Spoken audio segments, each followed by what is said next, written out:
আমি মানে দেখে পুরাই হতবাক যে এরকম একটা কাহিনী চোখের সামনে ঘটলো, যে একটা মানুষকে ছিনতাই করলো আমাদের চোখের সামনে। মানে এত ব্রেন নিয়ে তারা কাজটা করছে যে এইখানে 100 মানুষ দেখলো, কারো বোঝার ক্ষমতা ছিল না যে এটা ছিনতাই হয়েছে। গত কিছুদিন থেকে একটি আলোচনা বেশ জোরে সোরে চলছিল, বিশেষ করে নির্বাচন কমিশনের অভ্যন্তরের একটি খবর যখন গণমাধ্যমে ফাঁস হয়ে যায় তখন থেকে আলোচনাটা তীব্র আকার ধারণ করেছিল। এ যেন ঋণ করে ঘি খাওয়ার পথ বেছে নিলেন অর্থমন্ত্রী। সেই সাথে সরকারের রাজনৈতিক প্রতিশ্রুতি বাস্তবায়নে থাকছে জনতুষ্টিমূলক নানা পদক্ষেপ। প্রস্তাবিত ব্যয় আগামী 2026-27 অর্থ বছরে মোট 9,38,000 কোটি টাকা।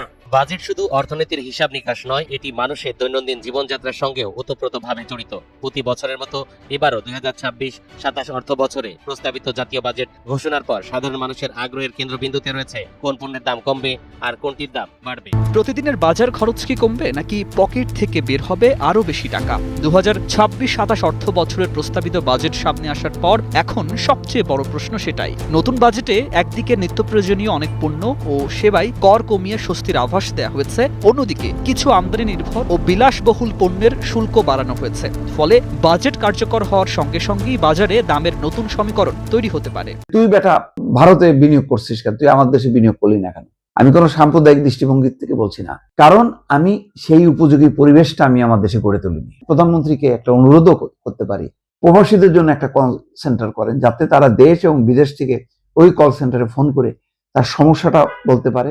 দাড়ি রেখে রীতিমতো প্রশংসায় ভাসছেন বাংলাদেশ সেনাবাহিনীর প্রধান জেনারেল ওয়াকারুজ্জামান। দেশের সেনাপ্রধানের এই নতুন লুক নিয়েই নেটিজেনদের মধ্যে চলছে নানা আলোচনা। অনেকে এটিকে ইতিবাচকভাবে দেখছেন এবং প্রশংসা করছেন তার এই পরিবর্তনের। যেই ছেলেটার কি ইট মারছে, ইট মারা তো আমরা দেখি না, আমরা দেখলাম যে ওই সাদা গেঞ্জি পরা যে ছেলেটা ওনাকে টেনে উঠাচ্ছে। আর যেটা সিসি ফুটেজের আমরা দেখলাম যে ওই দিক থেকে দুইটা ছেলে আর কি দৌড় দিয়ে আসলো। ওই ছেলেগুলোকে আমরা আসলে ভিডিওতে ওই সময় দেখি নাই, মানে দৌড়ে আসতে আমরা দেখি নাই। আমরা দেখলাম একজন বাইক উঠাচ্ছে আর ওই সাদা গেঞ্জির যে ছেলেটা ও হচ্ছে টেনে উঠাচ্ছে। মেইনলি হচ্ছে ওই যে ইট মারছে ওইটা আমরা বুঝতে পারি না, আমরা ভাবছি অ্যাক্সিডেন্ট হয়েছে। নানান মহল থেকে উদ্বেগ আসছে, এটা বিএনপির বিরুদ্ধে একটা অ্যাকশন, বিএনপি সরকারের একটা ব্যর্থতা এবং বিএনপি সরকারের ব্যবস্থাপনার প্রতি ব্যবসায়ী মহল, ব্যাংকার্স থেকে শুরু করে সবার একটা অনাস্থার প্রমাণ। আসসালামু আলাইকুম ওয়া রাহমাতুল্লাহ। বিডি নিউজ বক্সের নতুন একটি নিউজে আপনাদেরকে স্বাগতম। প্রিয় দর্শক, বাংলাদেশে বর্তমানে ঘটে যাওয়া বেশ কিছু চলমান ঘটনাবলীর মধ্য থেকে কয়েকটি গুরুত্বপূর্ণ খবর নিয়ে আমি আপনাদের সামনে হাজির হয়েছি, যার কিছুটা অংশ বিশেষ আপনারা সংবাদ শিরোনাম হিসেবে ভিডিওর শুরুতেই দেখেছেন। দর্শক, ভিডিওর শুরুটা দেখেই কিন্তু আপনারা বুঝতে পেরেছেন আজকের এই ভিডিওটি কতটা গুরুত্বপূর্ণ হতে চলছে। তাই দূর দূরান্ত, দেশ ও দেশের বাইরে যে যেখান থেকে এই ভিডিওটি দেখার জন্য অন করেছেন তাদেরকে একটি মাত্র অনুরোধ করব, ভিডিওটি না টেনে শুরু থেকে শেষ পর্যন্ত মনোযোগ সহকারে এই ভিডিওটি দেখতে থাকুন। তো দর্শক, আর বেশি দেরি না করে চলুন দেখে আসি আজকের সেই কাঙ্ক্ষিত ভিডিওগুলো। তবে তার আগে আপনাদের একটি মাত্র অনুরোধ করব, যারা এখনো পর্যন্ত আমাদের এই চ্যানেলটি সাবস্ক্রাইব করেননি অবশ্যই চ্যানেলটি সাবস্ক্রাইব করে পাশে থাকা বেল আইকনটি বাজিয়ে দিন।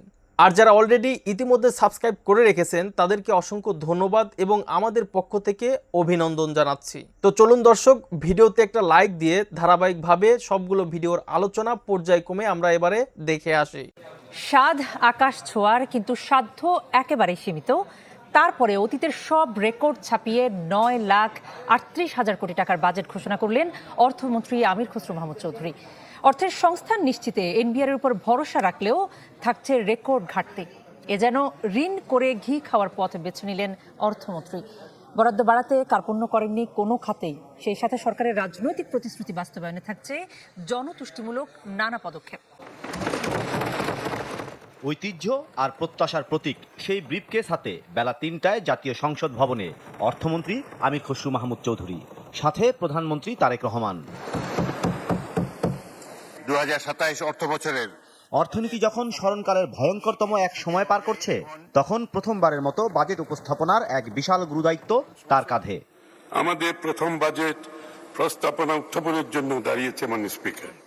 সংসদ ভবনের ভেতরে যখন আগামী 1 বছরের অর্থনৈতিক রূপরেখা ও আয় ব্যয়ের মহাপরিকল্পনা চলছিল, তখন দেশের কোটি মানুষের চোখ ছিল এক প্রশ্নে: কেমন হবে আগামী দিনের অর্থনীতি, কোথায় যাবে রাষ্ট্রের অর্থ, আর কি পাবেন তারা? আমরা এবারের বাজেট স্থিতিশীলতা, বিনিয়োগ উৎপাদন, কর্মসংস্থান, সর্বোপরি ন্যায্যতাকে মূল বিবেচনায় নিয়ে পরিকল্পনা করেছি। এবারের বাজেটের আকার 9,38,000 কোটি টাকা, অর্থাৎ দেশের প্রতিটি নাগরিকের জন্য গড়ে খরচ করা হবে প্রায় 53,000 টাকা। তবে এই বিশাল অঙ্কের বড় অংশই যাবে রাষ্ট্রযন্ত্র সচল রাখতে। মোট 6,38,000 কোটি টাকা ব্যয় হবে পরিচালন ও অনুন্নয়ন খাতে। আমরা পরিচালন ব্যয় কমিয়ে আনছি এবং উন্নয়ন ব্যয় বাড়াচ্ছি। এই ধারাটা আমরা অব্যাহত রাখতে চাই। সরকারি কর্মকর্তা কর্মচারীদের বেতন ভাতাতেই চলে যাবে আয়ের বড় অংশ, যা মোট বাজেটের প্রায় 18 ভাগ। সামাজিক নিরাপত্তা কর্মসূচি আর ঋণ পরিশোধে খরচ হবে প্রায় 15% করে। আর ভর্তুকি ও প্রণোদনায় বরাদ্দ রাখা হয়েছে বাজেটের 13.5%-এরও বেশি, যেখানে গুরুত্ব থাকছে ফ্যামিলি কার্ড, কৃষি কার্ডের মতো জনসন্তুষ্টির নানা উপকরণে। শুরু হয়েছে আগামী অর্থ বছরে 41 লক্ষ নারীকে ফ্যামিলি কার্ড প্রদান করা। তবে শুধু খরচ নয়, ভবিষ্যতের অর্থনীতিকে গতি দেওয়ার পরিকল্পনাও রয়েছে এই বাজেটে। মোট বাজেটের প্রায় 1/3 ব্যয় হবে উন্নয়ন কর্মকাণ্ডে। সেই বিনিয়োগের শক্তিতে ভর করেই অর্থনৈতিক প্রবৃদ্ধি 6.5% উন্নতি করার লক্ষ্য সরকারের। একই সঙ্গে মূল্যস্ফীতি নিয়ন্ত্রণে রেখে 7.5%-এর মধ্যে ধরে রাখার প্রত্যাশা। যদিও উচ্চ মূল্যস্ফীতির দুর্ভাবনার এমন সময়ে কিভাবে এমন অসাধ্য সাধন হবে সেটাই বড় প্রশ্ন। এই কাঠামোর আওতায় 2030-31 অর্থ বছরের মধ্যে আমরা দেশের প্রকৃত জিডিপির 8.5% উন্নীত করতে, মূল্যস্ফীতি 5% নামিয়ে আনতে, প্রত্যক্ষ বিদেশি বিনিয়োগের পরিমাণ জিডিপির 40% উন্নীত করতে চাই। উন্নয়নের পথে সবচেয়ে বেশি বরাদ্দ পাচ্ছে পরিবহন ও যোগাযোগ খাত। এডিপির 16.70% ব্যয় হবে সড়ক, সেতু আর যোগাযোগ অবকাঠামোতে। শিক্ষা খাতে বরাদ্দ 15.86, আর স্বাস্থ্য খাতের উন্নয়নে ব্যয় হবে 11.84%। 2026-27 অর্থ বছরে স্বাস্থ্য ও পরিবার কল্যাণ মন্ত্রণালয়ের জন্য 69,409 কোটি টাকা বরাদ্দের প্রস্তাব করছি। তবে খরচের পরিকল্পনা যতই সহজ, সেই অর্থের যোগান নিশ্চিত করা ঠিক ততটাই কঠিন। কারণ বাজেট বাস্তবায়নে সরকারের রাজস্ব আহরণের লক্ষ্য প্রায় 7 লাখ কোটি টাকা। এর মধ্যে জাতীয় রাজস্ব বোর্ড NBR সংগ্রহ করবে 6,04,000 কোটি টাকা। তারপরেও হিসাবের খাতায় থেকে যাচ্ছে 2,43,000 কোটি টাকার ঘাটতি। গত কিছুদিন থেকে একটি আলোচনা বেশ জোরে সোরে চলছিল। বিশেষ করে নির্বাচন কমিশনের অভ্যন্তরের একটি খবর যখন গণমাধ্যমে ফাঁস হয়ে যায়, তখন থেকে আলোচনাটা তীব্র আকার ধারণ করেছিল। আর নির্বাচন কমিশন এক ধরনের মেটিকুলাস ডিজাইন সাজিয়েছিল যে একটা নিয়মের ফাঁদে ফেলে কিভাবে আগামী যে স্থানীয় সরকার নির্বাচনগুলো হবে সেই নির্বাচনগুলো থেকে আওয়ামী লীগের সমর্থক নেতা কর্মীদের দূরে রাখা যায়।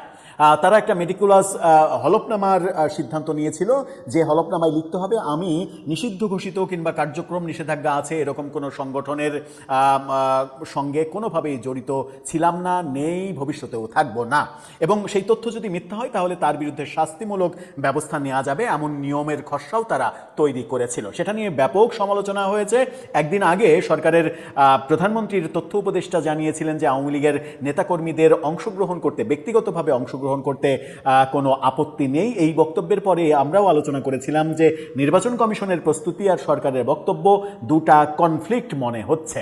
অবশেষে নির্বাচন কমিশন পিছু হটছে এরকম খবর নিশ্চিত করছে গণমাধ্যম। অর্থাৎ নির্বাচন কমিশন প্রফেসর ইউনূসীয় পদ্ধতিতে যে মেটিকুলাস ডিজাইন সাজিয়েছিল আওয়ামী লীগের নেতাকর্মীদের নির্বাচনে অংশগ্রহণ করতে না দেওয়ার যে ফন্দি এঁটেছিল, সেই ফন্দি থেকে তারা পিছনে সরছে। তারা তাদের ওই নিয়ম কার্যকর করছেন না। এটা কি উদ্ভূত পরিস্থিতি সামাল দেওয়ার জন্য, নাকি সরকার নির্বাচন কমিশনকে এরকমটা বলেছে যে ইউনূসীয় ফর্মুলা সামনে নিয়ে এসে নতুন সরকারকে বিপদে ফেলার কোনো কৌশল আঁটার কোনো দরকার নেই আপনাদের চলুন একটু জেনে দেখি নির্বাচন কমিশন কিভাবে পিছু হটলো, কি বলছে এখন।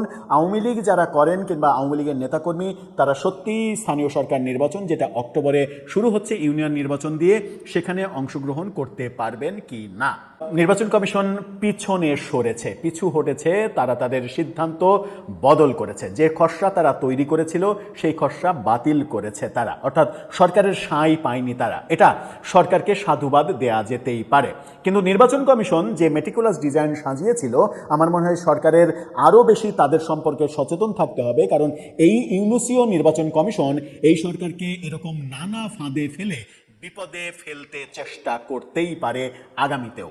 কি বলছে গণমাধ্যম? যুগান্তরের এই শিরোনামটা দেখে নিন। সেখানে বলা হচ্ছে, স্থানীয় সরকার নির্বাচন, আওয়ামী লীগ নেতাকর্মীদের নির্বাচনের সুযোগ রেখে আচরণবিধি খসড়া চূড়ান্ত, মতামতের জন্য রাজনৈতিক দলের কাছে পাঠানোও হয়েছে। অর্থাৎ যে খসড়া আগে তৈরি করেছিল সেই খসড়া বাতিল করেছে, নতুন খসড়া তারা তৈরি করেছে যেখানে আওয়ামী লীগের নেতাকর্মীরা অংশগ্রহণ করতে পারবেন। কি বলা হচ্ছে চলুন একটু দেখি। স্থানীয় সরকার নির্বাচনে আওয়ামী লীগের নেতাকর্মীদের অংশগ্রহণ ঠেকাতে নতুন বিধি যুক্তের উদ্যোগ থেকে সরে এসেছে নির্বাচন কমিশন। ইউনিয়ন পরিষদ নির্বাচনে প্রার্থীদের অঙ্গীকার দেওয়ার যে বিধান যুক্তের প্রস্তাব করেছিলেন ইসির কর্মকর্তারা, সেটি বাদ দিয়েই এই নির্বাচনের আচরণবিধির খসড়া অনুমোদন দিয়েছে নির্বাচন কমিশন। অর্থাৎ সম্পূর্ণ ইউটার্ন করেছে তারা। একইভাবে পৌরসভা, উপজেলা পরিষদ, সিটি কর্পোরেশন ও জেলা পরিষদ নির্বাচনের বিধিমালার খসড়াও অনুমোদন দিয়েছে তারা। অর্থাৎ কোথাও ওই হলফনামার ব্যাপারটা আর থাকছে না। এসব নির্বাচনের আচরণবিধির খসড়া রাজনৈতিক দলগুলোর কাছে মতামত দেওয়ার জন্য পাঠানো হয়েছে। আগামী 30 জুনের মধ্যে মতামত পাঠাতে অনুরোধ জানিয়েছে ইসি।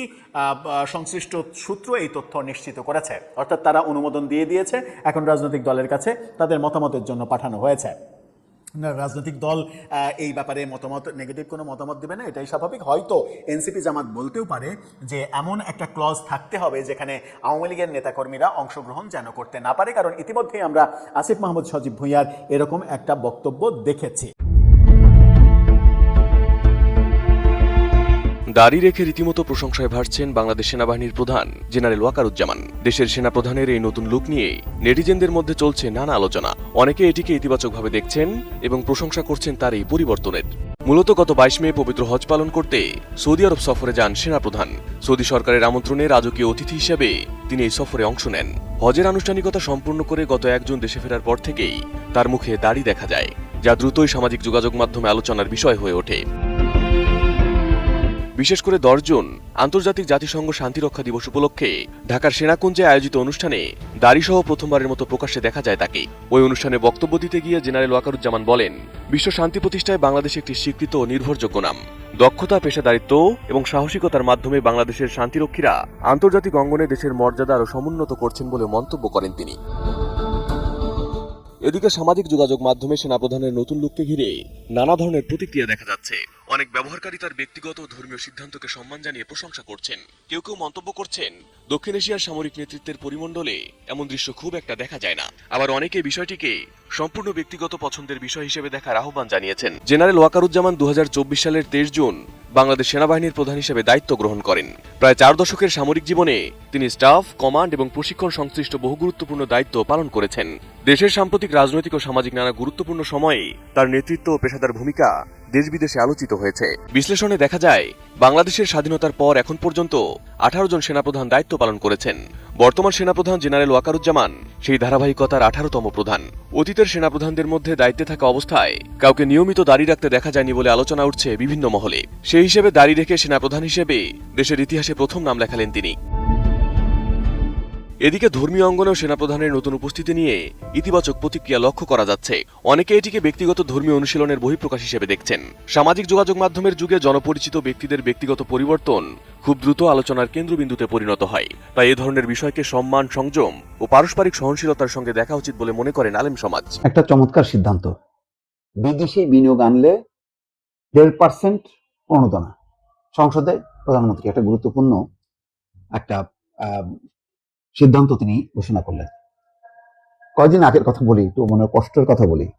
অনেকেই সেই খবরটাকে খুব গুরুত্ব সহকারে প্রচার করেছেন, কিন্তু আমার মনে খুব কষ্ট লেগেছে। এই কারণে বলা হচ্ছে যে একজন প্রবাসী বাংলাদেশি বা বাংলাদেশি ইমিগ্রান্ট, একজন অস্ট্রেলিয়া বা আমেরিকা, লন্ডন কোথাও থাকেন, তিনি ভারতে 30 বিলিয়ন মার্কিন ডলার বিনিয়োগ করবেন। নরেন্দ্র মোদীর সঙ্গে হ্যান্ডশেক করছেন। ভদ্রলোক মুসলিম, বাংলাদেশি। তো মুসলিম বা হিন্দু সেটা বড় কথা না, বাংলাদেশি সেটা বড় কথা। কিন্তু ভারতে 30 বিলিয়ন করবেন, বাংলাদেশে করবেন না। এই বাংলাদেশের যদি তিনি মানে কি বলে ইমিগ্রেন্ট হয়ে থাকেন, যদি বাংলাদেশে জন্ম হয়ে থাকে অথবা জন্মসূত্রে বাংলাদেশি হোক না কেন, যেভাবে হোক না কেন, যেহেতু বাংলাদেশি লেখা আছে, তার তো প্রথম দায়িত্ব, কর্তব্য হচ্ছে বাংলাদেশে বিনিয়োগ করা। কিন্তু আমি আবার দোষও দেই না, এই কারণে বিনিয়োগের পরিবেশ আমরা গড়ে তুলতে পারিনি। অনেক বিনিয়োগকারী, বিদেশি বিনিয়োগকারী গত 15-20 বছর বা 25 বছরে দেখলাম তো অনেকে আসার পর দেশে আপনি ভাববেন বিনিয়োগকারী, আমাদের সাধারণ যারা একটু পয়সা করে হয়েছে, জমি জমা কিনছে, একটু ব্যবসা বাণিজ্যের জন্য একে একটা মিল করছে, কারখানা করছে, বা একে টাকা ধার দিছে, জমি জিরাত করছে, তাদের কি অবস্থা? যেই শোনে বিদেশি অমনি মনে করে সে টাকার কুমির। চতুর্দিকে যেখানে যায় মানে বাসা বাড়ির নিজের স্বজন, আত্মীয় স্বজন, প্রতিবেশী, কাজের যেখানে যেখানে কাজে যাবেন সমস্ত জায়গায় টাকা টাকা টাকা। মানে তাকে কিভাবে আরো বিপদে ফেলা যায়, কিভাবে তাকে মামলা জড়ানো যায়, কিভাবে কত রকম জটিলতা তৈরি করা যায়, সেই প্রতিবন্ধকতা তৈরি করছে। আমি অনেকবার প্রবাসী মুখ অনুষ্ঠান করতাম বাংলাদেশে, আমি বলেছি যে এই প্রবাসীদের জন্য একটা বিশেষ সেল বাংলাদেশে করা দরকার, যাতে তারা অভিযোগটা করা মাত্রই অন্যদের থেকে একটু মানে তার অগ্রাধিকারটা দেওয়া উচিত। এই কারণে দেওয়া উচিত, দেখেন সে তো যখন নাকি ধরেন এখানে সে কিছুই করলো না, কিন্তু রেমিটেন্সটা তো পাঠাচ্ছে। এই যে সে টাকাটা, তার অর্থটা পাঠাচ্ছে, এটা ডলার আকারে বাংলাদেশ ব্যাংকে জমা হচ্ছে বা বিদেশি মুদ্রা হিসাবে। এই বিদেশি মুদ্রার তো সাংঘাতিক রকম সংকট, সেই সংকটটা তার পূরণ করছে। তাহলে আমরা তাদেরকে রেমিটেন্স যোদ্ধা বলি কেন? মুক্তিযোদ্ধা আর রেমিটেন্স যোদ্ধা। দেখেন যুদ্ধটা বলি যে তার কারণে উপকৃত হচ্ছে বাংলাদেশের ইকোনমি। তো সেই মানুষটা কত অসহায়, মানে দেশে আসার পর এয়ারপোর্ট থেকে শুরু করে প্রতি ঘাটে ঘাটে তাকে, এই বাংলাদেশে থাকা মানুষগুলো তো তুলনায় আরো বেশি, বাংলাদেশের মানুষগুলো যে খুব মানে তাদের জন্য মানে জীবনযাত্রাটা বা কর্মকাণ্ড, ব্যবসায়িক সামাজিক অর্থনৈতিক কর্মকাণ্ড খুব সহজতা বলছি না, কিন্তু একমাত্র প্রবাসী হওয়ার কারণে তার আরো অনেক যন্ত্রণা পোহাইতে হয়।